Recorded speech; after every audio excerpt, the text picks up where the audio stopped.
অনেকে বলে বাংলাদেশের সেরা অভিনেতা হলো শাকিব খান, আবার অনেকে বলে সেরা অভিনেতা মোশাররফ করিম, আবার কেউ কেউ তো বলে যে সেরা অভিনেতা হইলো আরফান নিশো। আমি বলি ভাই, তোরা জানো কসুর মাতা, কসুর মাতা জানো। বাংলাদেশের সেরা অভিনেতা হইলো আমার দালাল। যে দালাল আমার সাথে 3 মাস ধরে অভিনয় করছে, পাক্কা অভিনয়।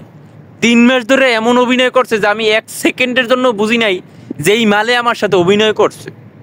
এই মালের অভিনয় এতটাই বাস্তবসম্মত ছিল যে আমি ঋণ করিয়া দেনা করিয়া কিস্তি উড়াইয়া বাবার জাগা জমি বিক্রি করিয়া 3 থেকে 4 লক্ষ টাকা এই দালালরে দিছি বিদেশ যাওয়ার জন্য।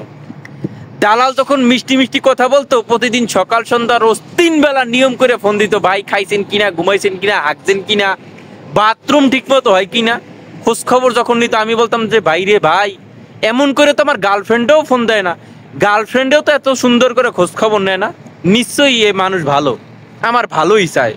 কিন্তু ভুলটা ভাঙলো বিদেশের মাটিতে আসার পরে। তোমরা যারা বলো যে বাংলাদেশের সেরা অভিনেতা হইলো শাকিব খান, মোশাররফ করিম, আরফান নিশো, তোমাদেরকে বলি তোমরা জানো চেটের বাল। বাংলাদেশের সেরা অভিনেতা হইলো যারা বিদেশ আনার আগে বাংলাদেশের মানুষের সাথে দালালি করে। এই যে বিদেশের মাটিতে থাকা যে দালালগুলো, এর হলো পাক্কা অভিনেতা।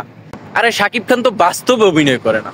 শাকিব খান অভিনয় করে ক্যামেরার সামনে, ডায়লগ আগে মুখস্থ করে, এরপরে আবার এডিট মেডিট করে এবার জনগণের সামনে আনে। আর যে দালাল আমার সাথে অভিনয় করছে, এই দালাল এডিট ছাড়া, কাট ছাট ছাড়া, ক্যামেরা ছাড়া অভিনয় করছে। আমি হেইয়া দেখিয়া বুঝলে হাজার হাজার টাকা, লাখ লাখ টাকা দালালের হাতে তুলে দিছি। তাইলে বুঝো দালাল কি সুন্দর অভিনয়টা আমার সাথে করছে। অভিনয়ের জন্য নারী সেরা না, অভিনয়ের জন্য দালাল সেরা রে।